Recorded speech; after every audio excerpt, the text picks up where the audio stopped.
നമസ്കാരം, കലാകൗമുദി ഓൺലൈനിലേക്ക് സ്വാഗതം. ശശി തരൂരിൻ്റെ പുതിയ പാർട്ടി എന്ന് യാഥാർത്ഥ്യമാകും? തരൂരിനെ കോൺഗ്രസിൽ നിന്നും ഒഴിവാക്കാൻ ഏറെക്കുറെ പാർട്ടി നേതൃത്വം തീരുമാനിച്ചു കഴിഞ്ഞു. അതിൻ്റെ സൂചന ഇന്ന് കെ.സി. വേണുഗോപാൽ നൽകുകയും ചെയ്തു. തരൂർ ലക്ഷ്മണരേഖ മറികടന്നാൽ കടുത്ത നടപടി ഉണ്ടാകുമെന്നാണ് കെ.സി. വേണുഗോപാൽ ഇന്ന് പറഞ്ഞത്. തരൂരാകട്ടെ ലക്ഷ്മണരേഖ ലംഘിച്ചിട്ട് മാസങ്ങളായി. ഓപ്പറേഷൻ സിന്ദൂറിന് ശേഷം ലോകരാഷ്ട്രങ്ങളെ പാകിസ്ഥാന്റെ ഇന്ത്യയിലെ ഭീകരവാദത്തെക്കുറിച്ച് ബോധ്യപ്പെടുത്താനും ഓപ്പറേഷൻ സിന്ദൂറിൻ്റെ ആവശ്യകതയെക്കുറിച്ച് ലോകരാഷ്ട്രങ്ങളിൽ പ്രചരണം നടത്താനുമുള്ള പാർലമെന്ററി തല കമ്മിറ്റിയെ നയിച്ചത് ശശി തരൂരായിരുന്നു. അതിന് ശശി തരൂരിനെ നിയോഗിച്ചത് പ്രധാനമന്ത്രി നരേന്ദ്രമോദിയുമായിരുന്നു. കോൺഗ്രസിന്റെ ശക്തമായ എതിർപ്പ് മറികടന്നാണ് തരൂരിനെ പാർലമെന്ററി തല കമ്മിറ്റിയുടെ ചെയർമാനായി പ്രധാനമന്ത്രി നരേന്ദ്രമോദി നിശ്ചയിച്ചത്.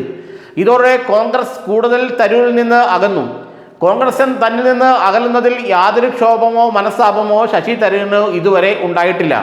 കോൺഗ്രസ് തന്നിൽ നിന്നകന്നാലും തനിക്കൊന്നുമില്ലെന്നും താൻ തൻ്റെ വഴിയിൽ കൂടി മുന്നോട്ട് പോകുമെന്നുമാണ് ശശി തരൂർ രാഹുൽ ഗാന്ധിക്കടക്കം നൽകിയ സൂചന. ഏതായാലും തരൂരിനെ കൊണ്ട് ഒരു പുതിയ പാർട്ടി അഖിലേന്ത്യാ തലത്തിൽ ഉണ്ടാക്കാനുള്ള നീക്കമാണ് ഇപ്പോൾ BJP നടത്തുന്നത്.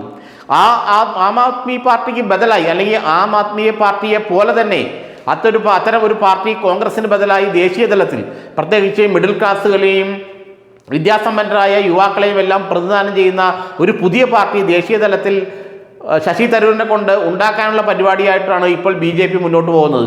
കോൺഗ്രസിലെ നിലവിലുള്ള അസംതൃപ്തരെ മുഴുവൻ ആ പാർട്ടിയിലേക്ക് കൊണ്ടുവരാനുള്ള നീക്കവും BJP നടത്തുന്നുണ്ട്.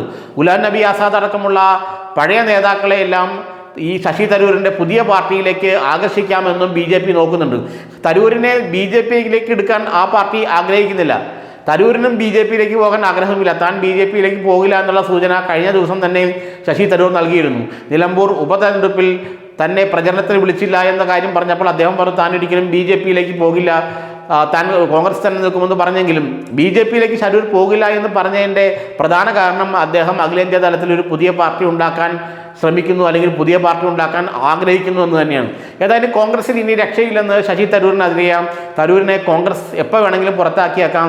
എന്നാൽ തരൂരായതുകൊണ്ട് മാത്രമാണ് ആ പുറത്താക്കൽ വൈകുന്നത്. അപ്പോൾ കെ.സി. വേണുഗോപാൽ പറയുന്ന പോലെ ലക്ഷ്മണരേഖ പലതവണ ലംഘിച്ചിട്ടും ഈ കോൺഗ്രസ് നേതൃത്വം മിണ്ടാതിരിക്കുകയാണ്. കാരണം തരൂരാണ്, തരൂരിൻ്റെ ഇമേജ് അത്രയ്ക്ക് വലുതാണ്. അതുകൊണ്ട് തന്നെ തരൂരിനെ പ്രകോപിപ്പിച്ച് പുറത്താക്കണ്ട എന്നുള്ള നിലപാട് കോൺഗ്രസ് എടുക്കുമ്പോൾ കോൺഗ്രസിനെ നിരന്തരം പ്രകോപിപ്പിക്കാനാണ് ശശി തരൂർ ശ്രമിക്കുന്നത്. ഇപ്പോൾ റഷ്യയിൽ പോയ ശശി തരൂർ തിരിച്ചു വരുമ്പോഴുമെല്ലാം പ്രധാനമന്ത്രി നരേന്ദ്രമോദിയെ അദ്ദേഹം പ്രശംസകൾ കൊണ്ട് മൂടുകയാണ്. ഇപ്പോൾ ഇംഗ്ലീഷിൻ്റെ കാര്യം വന്നപ്പോൾ അദ്ദേഹം പറയുന്നത് ലോകരാഷ്ട്രങ്ങളുമായുള്ള നേതാക്കളുമായി പ്രധാനമന്ത്രി സംസാരിക്കുന്നത് ഹിന്ദിയിലാണെന്നും അതുകൊണ്ട് ഇംഗ്ലീഷ് അത്ര അത്യാവശ്യമുള്ള ഭാഷയല്ലെന്നുമാണ് അറിയപ്പെടുന്ന ഇംഗ്ലീഷ് പണ്ഡിതനായ ശശി തരൂർ പറയുന്നത്.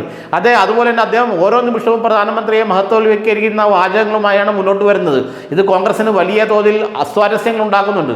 അങ്ങനെ കോൺഗ്രസിനെ പ്രകോപിപ്പിച്ച് പുറത്തു പോകുന്നുള്ള തന്ത്രമായിട്ടാണ് ശശി തരൂർ മുന്നോട്ട് പോകുന്നത്.